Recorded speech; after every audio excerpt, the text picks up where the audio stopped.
Gum ഗണപതയേ നമഃ.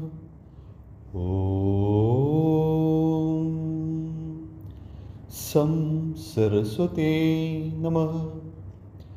പ്രിയപ്പെട്ടവരെ, നമസ്കാരം. ലളിതം സഹസ്രകത്തിലേക്ക് ആദരവോടെ സ്വാഗതം. ശ്രീമദ് ഭഗവത്ഗീതയിലെ കർമ്മയോഗത്തിലെ 24-ാമത്തെ ശ്ലോകത്തോടുകൂടി നമുക്ക് തുടങ്ങാം. ഓം ശ്രീകൃഷ്ണ പരമാത്മനേ നമഃ. അഥ ശ്രീമദ് ഭഗവത്ഗീതായ കർമ്മയോഗോ നാമ്നേ തൃതീയോധ്യായേ 40 ശ്ലോകഃ. ഉച്ഛീതേയുരിമേ ലോകാ ന കുര്യാം കർമ്മ ചേദഹം സങ്കരസ്യ ച കർത്താ സ്യാം ഉപഹന്യാമി മാ പ്രജാഃ. ഞാൻ കർമ്മം ചെയ്യുന്നില്ല എങ്കിൽ ഈ ലോകം മുഴുവൻ നശിച്ചു പോകും. ഞാൻ വർണ്ണസങ്കരത്തിൻ്റെയും കർത്താവായിത്തീരും. പ്രജകൾ ദുഷിക്കുകയും ചെയ്യും. നാമത്തിലേക്ക് വരാം.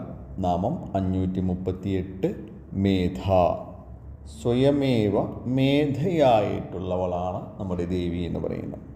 മേധ എന്ന വാക്കിന് മുൻകരുതൽ, ദീർഘദൃഷ്ടി, കാര്യപ്രാപ്തി, അറിവ്, ധാരണാശക്തി, തത്വം, വീര്യം, കാഴ്ചദ്രവ്യം എന്നിങ്ങനെ നിരവധി അർത്ഥങ്ങളുണ്ട്. അവിദ്യയായിട്ടുള്ള ദേവീ പ്രഭാവമാണ് പിന്നീട് മേധയായി മാറുന്നത്. കഴിഞ്ഞതിലൊക്കെ നമ്മൾ സംസാരിച്ചിരുന്നു, അവിദ്യയാണ് ദേവി എന്നത്. ആ അവിദ്യ തന്നെയാണ് പിന്നെ മേധയായിട്ടും മാറുന്നത്. ഏറെ പ്രാധാന്യമേറിയതും മനുഷ്യന് ഒഴിച്ചുകൂടാനാവാത്തതുമാണ് മേധ. മേധ എന്നത് ജ്ഞാനം തന്നെയാണ്, നമ്മുടെ ബോധമാണ്. ഒന്നിനെ അതല്ല ഇതാണ് എന്ന് തിരിച്ചറിയാനുള്ള കഴിവാണത്. ബ്രഹ്മത്തെ തിരിച്ചറിയുവാൻ ബ്രഹ്മ ആദ്യം രൂപപ്പെടുത്തിയിട്ടുള്ളത് മേധയാണ്. മേധ ജീവജാലങ്ങളെല്ലാമുണ്ട്. പക്ഷേ മനുഷ്യർ മാത്രമാണ് മേധയെ തിരിച്ചറിഞ്ഞിട്ട് അതിനെ പരിപോഷിപ്പിക്കുവാൻ ശ്രമിച്ചുകൊണ്ടിരിക്കുന്നത്. ഇങ്ങനെയൊരു ദേവീ പ്രഭാവത്തിൻ്റെ ഉദ്ദേശവും അതുതന്നെയാണ്. മഹാനാരായണ ഉപനിഷത്തിലെ ഈ അനുവാദം നോക്കൂ.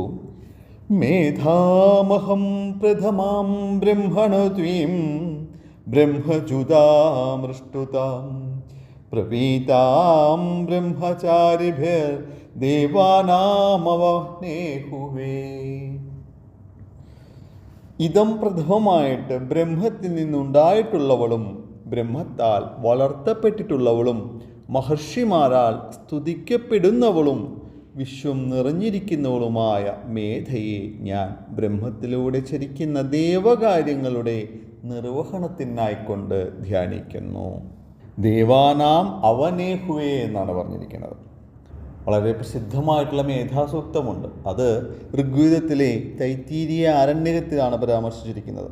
അത് തുടങ്ങുന്നത് എങ്ങനെയാണെന്നോ, ഓം യശ്ചന്ദസാം വൃഷഭോ വിശ്വരൂപഃ ഛന്ദോഭ്യോ അദ്യമൃതാ സംബഭൂവ സമേന്ദ്രോ മേധയാ സ്പൃണോതു അമൃതസ്യ ദേവധാരണോ ഭൂയാസം ശരീരം മേ വിചർഷണം ജിഹ്വാ മേ മധുമത്തമാ കർണാഭ്യാം ഭൂരി വിശ്രുവം ബ്രഹ്മണ കോശോസി മേധയാ പിഹിതഃ ശ്രുതം മേ ഗോപായ.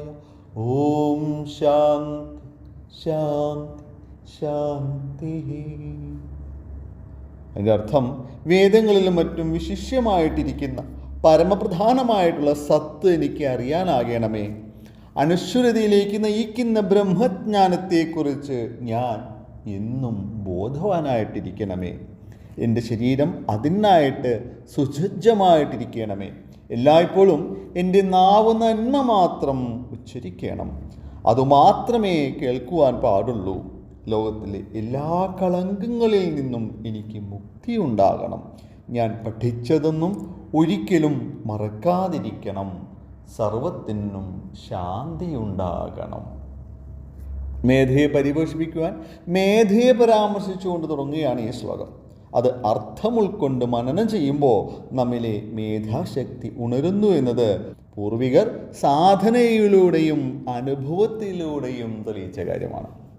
വിദ്യാർത്ഥികൾക്ക് ഏറെ ഉപകാരപ്രദമാണ് ഈ മേധാസൂക്തം. ഒറ്റ വാക്കിൽ വ്യാഖ്യാനിക്കുമ്പോൾ മനുഷ്യത്വം നിലനിൽക്കുന്നത് മേധ മൂലമാണ്. അത്രയേ ചിന്തിക്കേണ്ടൂ. കഴിഞ്ഞ നാമത്തിൻ്റെ തുടർച്ചയായിട്ട് നോക്കുമ്പോൾ അമതിയെ മുൻകൂട്ടി കാണുവാനുള്ള ദീർഘദൃഷ്ടിയെ, അതിനായിട്ടുള്ള മുൻകരുതലിനെ മേധയായിട്ട് ധരിക്കണം. കാരണം ഉപയോഗിക്കുമ്പോൾ ഇല്ലായ്മ അനുഭവപ്പെടുമെന്നും അതിനായിട്ട് മുൻകരുതലുകൾ എടുക്കേണ്ടത് ആവശ്യമാണ് എന്നും നാമത്തിലൂടെ നമ്മെ ഓർമ്മിപ്പിക്കുന്നുണ്ട്.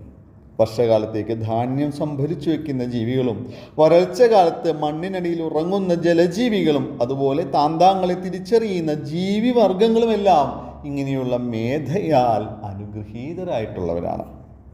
സമ്പത്ത് കാലത്ത് തൈപത്ത് വെച്ചാൽ ആപത്ത് കാലത്ത് കാപത്ത് തിന്നാം. ഈ ഉദ്ധരണിയൊക്കെ മേധയിൽ നിന്നാണ് അധിഷ്ഠിതമായിട്ടിരിക്കുന്നത്. കൂടാതെ നാം ധൃതി എന്നൊരു നാമത്തിൽ നാട്യമാതാക്കൾ ഒരാളായ മേധാദേവിയെ പരാമർശിച്ചിരുന്നു. ജീവികളിൽ മേധയെ ഉണർത്തുന്നത് ആ ദേവിയാണ് എന്ന് ഭക്തിയിലൂടെ കാണുന്നു.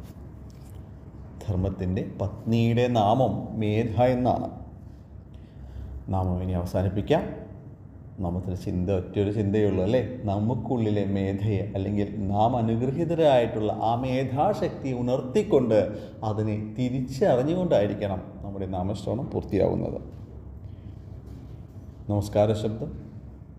ഓം മേധായേ നമഃ. നന്ദി, നമസ്കാരം. സർവം ജഗദംബാർപ്പണമസ്തു. അന്യഥാ ശരണം നാസ്തി ത്വമേവ ശരണം മമ തസ്മാത് കാരുണ്യഭാവേന രക്ഷ രക്ഷ മഹേശ്വരി. ഓ